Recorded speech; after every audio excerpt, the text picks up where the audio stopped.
Ticket book ചെയ്തു. ആ 200 രൂപ ഉണ്ടായിരുന്നെങ്കിൽ ഡയറക്ടറിനെ വിളിച്ചുകൊണ്ട് പോയിട്ട് കരമന ആറ്റിൻ്റെ സൈഡിലുള്ള ആ പഴിഞ്ഞിക്കടയിൽ പോയിട്ട് 100 രൂപയ്ക്ക് അങ്ങേറെ ഒരു പഴിഞ്ഞ് 100 രൂപയ്ക്ക് എനിക്കൊരു പഴിഞ്ഞ് കുടിച്ചിട്ട് ക്ഷീണം തീർത്ത് നമുക്ക് മനസ്സും നിറഞ്ഞ് നമ്മുടെ ശരീരം നടന്ന് സമാധാനമായിട്ട് സന്തോഷിച്ച് പോകുമായിരുന്നു. ചേട്ടാ ഇവിടെ പലരും പറയുന്ന അടിപൊളി പടം, ചേട്ടൻ മാത്രം പറയുന്ന കൊള്ളൂല്ല. ഇത് എന്താണ് സത്യാവസ്ഥ? എനിക്ക് നല്ല ഉള്ളതുപോലെയല്ല എനിക്ക് പറയാൻ പറ്റുള്ളൂ.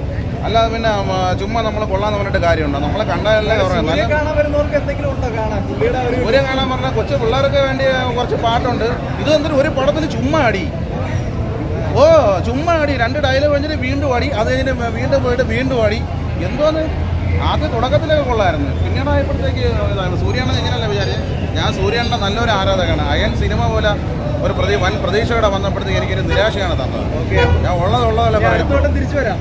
അടുത്ത വട്ടം സൂര്യണ്ണനോടെ ഇതിനെക്കാട്ടി വില്ലന്മാരായിട്ട് ജോർജറിനെക്കാട്ടി ഞാൻ വില്ലനായിട്ട് നിൽക്കുമായിരുന്നല്ലേ, പൊളിച്ചെടുക്കുമായിരുന്നല്ലേ. എനിക്കൊരു അവസരം കിട്ടിയില്ല, അതിൻ്റെ വിഷമമുണ്ട്.